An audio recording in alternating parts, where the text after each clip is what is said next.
everyone, it's Taylor here. Everything is sunshine and rainbows on this cute card I'm going to share with you today. Let's start by going over the supplies I'll be using. The rainbow was created using the designer masking stencil rainbow, which includes 2 stencil layers and alignment guides for aligning both vertically and horizontally. We also have the Over the Rainbow stamp set, which includes the patterned stamps for stamping within the rainbow, along with some additional hearts, stars, and sentiments. I'll be using 2 dies for this project, including the Build-A-Scene Rolling Clouds at the top of my project and the Rainbow Cloud Duo at the base of each side of the rainbow.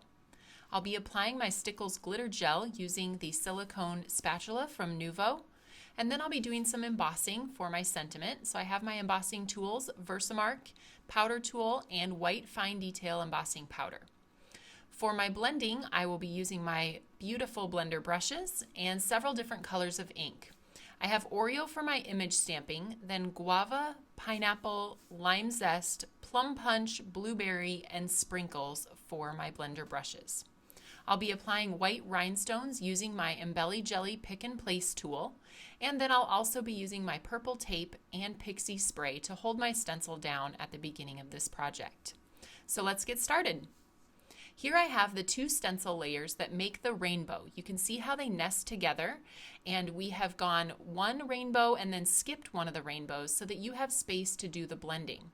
You can also see that there are alignment guides that allow you to line up your paper either vertically or horizontally, and it will center that rainbow whichever direction you choose.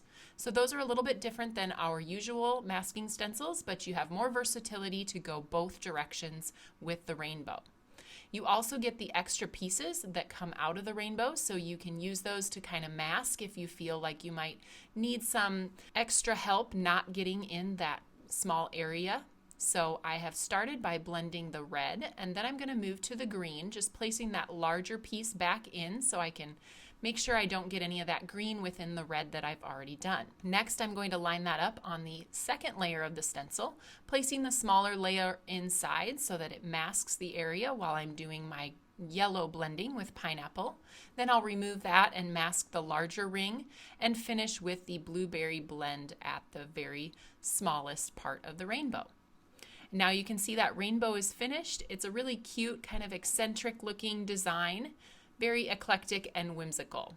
And now I will add some images from that Over the Rainbow stamp set. I'm going to do those in Oreo ink, and I've placed them down, making sure I have my black foam mat underneath my Misty Grid paper because I'm using clear stamps, so I need to have that mat in place.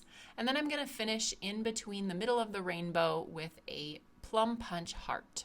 After the stamping is finished, I'll take 1 layer of the stencil and place it back over the top of the rainbow design. I'm going to spray that with pixie spray about 6 inches away from the stencil and wait about 30 seconds until it's tacky enough to stay down on my project.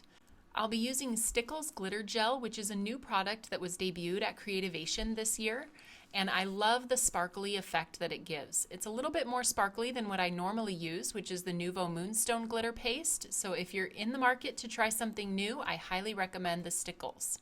Next, I'll be using the Rolling Clouds border and the Rainbow Cloud Duo to cut several pieces from Sugar Cube cardstock. Once I have those finished, I'll kind of fit them where I think I want to put them and trim off the excess. I'll also be using Sprinkles ink with my blue blender brush to add a little bit of dimension to these cloudy pieces, just brushing over the top and the sides with that ink color. I ultimately decided to put that first cloud border at the top instead of the bottom, and then I'm also going to blend on those clouds that are going at the base of the rainbow so that they match the cloud at the top. Once I have those finished, I will use my foam squares to adhere those towards the base. Now this Rainbow Cloud Duo, you'll notice, comes with 2 different clouds. I've used the pierced cloud on this card, but that left me with 2 clouds that were just plain with no piercing that I can use on a future project. I've trimmed down more of that border for the top so that it fits across without covering up too much of my rainbow, and I'm going to pop that up with the foam squares as well. Next, I'll be embossing my Shine Bright sentiment onto Oreo cardstock. I'm using my powder tool to condition the cardstock before I stamp with my Versamark. That's going to help all of those flyaway bits of embossing powder to stay off of my cardstock and only adhere to the places that I have stamped with the Versamark. After heating that sentiment, I use a clean cloth to buff off the excess powder and then trim that down with my paper trimmer and scissors. I'm using one of our foam sticky strips to pop that up towards the right side of my rainbow. Can't you picture this in lots of different color combinations? I think it turned out super cute. And to finish it off, I'll be adhering this to a fruit punch card base. And then what would it be without a couple of embellishments? So I'm using my white rhinestones and my Embelly Jelly pick and place tool along with my Tombow Mono Multi Adhesive to adhere these small white rhinestones. I chose 5 of them and placed them down towards the top left and bottom right of the project.